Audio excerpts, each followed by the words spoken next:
क्या हुआ? जब प्रयागराज महाकुंभ के दौरान एक महिला नागा साधु को गंगा स्नान करने से रोका गया। उसके बाद प्रयागराज के उस गंगा घाट पर जो चमत्कार हुआ, उसे देखकर आपके पैरों तले जमीन खिसक जाएगी। वीडियो में आगे बढ़ने से पहले महादेव के सच्चे भक्त कमेंट बॉक्स में हर हर महादेव अवश्य लिखें और इस चैनल को सब्सक्राइब करना बिल्कुल ना भूलें। साल 2025 का जनवरी महीना था, जब प्रयागराज में महाकुंभ का विशाल आयोजन हो रहा था। दुनिया भर से लाखों श्रद्धालु संत और साधु गंगा स्नान के लिए यहां जुटे थे। इस महाकुंभ में हर किसी का एकमात्र उद्देश्य था, मोक्ष की प्राप्ति। इसी भीड़ में एक विशिष्ट और दिव्य साध्वी थी, महामयी गंगाई, जिन्होंने संसार के मोह को त्याग कर एकांत और तपस्वी जीवन को अपनाया था। कहा जाता था कि उन्होंने कठोर तपस्या और साधना से कई सिद्धियां प्राप्त की थी। लोग उन्हें देवी के अवतार के रूप में मानते थे और उनकी साधना से प्रेरित होकर अनेक भक्त उनका अनुसरण करते थे। वे अपनी साधारण जीवन शैली और कठिन तपस्या के कारण सभी के बीच श्रद्धा का केंद्र थी। महामयी गंगाई का एक अटूट नियम था, हर दिन सुबह 4 बजे गंगा में स्नान करना। उन्होंने कभी इस नियम को नहीं तोड़ा, चाहे वर्षा हो, आंधी हो या भयंकर ठंड। गंगा नदी के प्रति उनका प्रेम और सम्मान असीम था। उनके अनुसार गंगा में स्नान केवल एक शारीरिक क्रिया नहीं थी, बल्कि यह एक आध्यात्मिक प्रक्रिया थी, जिससे आत्मा का भी शुद्धिकरण होता था और परमात्मा से सीधा संबंध बनता था।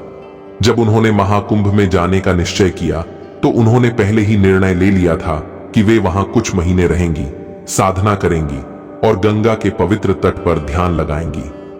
उन्होंने अपनी यात्रा की तैयारी की और 1 महीने पहले ही प्रयागराज पहुंच गए।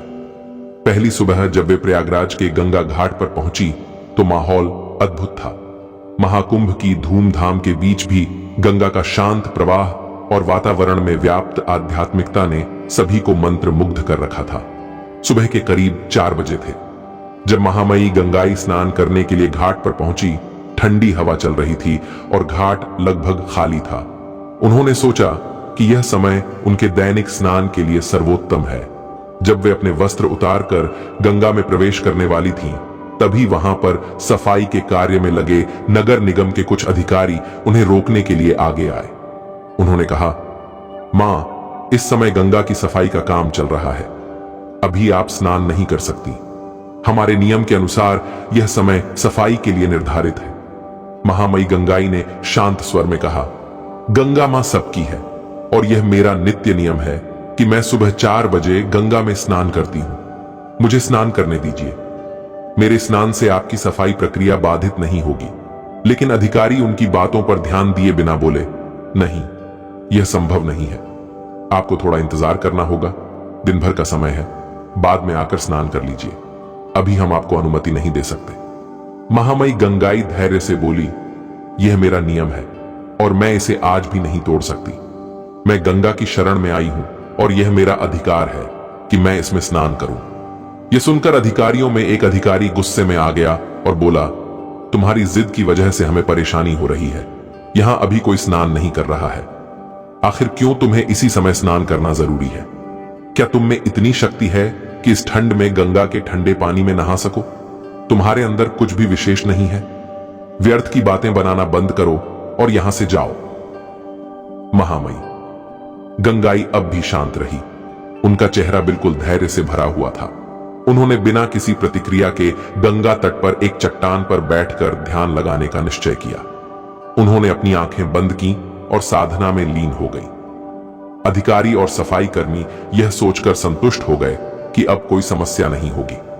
उन्होंने फिर से सफाई का काम शुरू करने की कोशिश की, लेकिन तभी एक अजीब घटना घटी।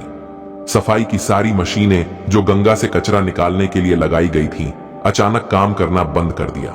मशीनों के सभी प्रयास असफल हो रहे थे। अधिकारियों ने कई बार मशीनों को चालू करने की कोशिश की, लेकिन कोई फायदा नहीं हुआ। मशीनों के खराब होने से अधिकारी घबरा गए। उन्होंने इंजीनियरों की एक टीम को बुलाया, जिन्होंने मशीनों की जांच की, पर कोई भी तकनीकी समस्या नहीं मिली। मशीनें पूरी तरह से ठीक थीं, लेकिन वे चालू नहीं हो रही थीं। यह देखकर सभी हैरान थे। उसी समय में एक सफाई कर्मी जो पहले कभी महामयी गंगाई से मिला था, उन्हें ध्यान मुद्रा में बैठा देख चौंक गया। वह तुरंत उन्हें पहचान गया। उसने अधिकारियों से कहा, यह साध्वी कोई साधारण साध्वी नहीं है, यह महामयी गंगाई है जिनकी सिद्धियां अद्भुत हैं।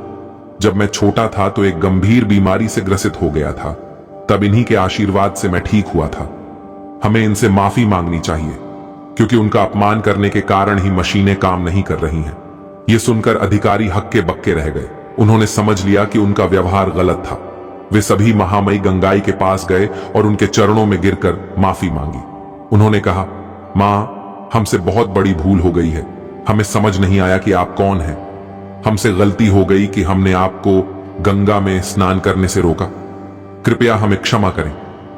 महामयी गंगाई ने आंखें खोली और मुस्कुराते हुए बोली, गंगा मां सबकी है और किसी का भी गंगा पर विशेष अधिकार नहीं है। साधुओं का पहला अधिकार होता है, क्योंकि वे गंगा की महिमा को समझते हैं। लेकिन यह भी जरूरी है कि हम सब मिलकर एक दूसरे का सम्मान करें। मैं आपको क्षमा करती हूं। इसके बाद महामयी गंगाई ने गंगा में स्नान किया। जैसे ही उन्होंने गंगा में स्नान किया, उसी क्षण मशीनें फिर से चलने लगीं। अधिकारियों और कर्मचारियों की आंखों में आश्चर्य और श्रद्धा थी। वे समझ गए कि यह साध्वी वास्तव में दिव्य शक्ति से युक्त थी। इस चमत्कार के बाद पूरे प्रयागराज में यह खबर फैल गई। उम्मीद करते हैं आपको हमारी यह वीडियो बहुत पसंद आई होगी। यदि आपको यह वीडियो अच्छी लगी हो तो जरूर लाइक करें, कमेंट करें और ज्यादा से ज्यादा शेयर करें। हर हर महादेव।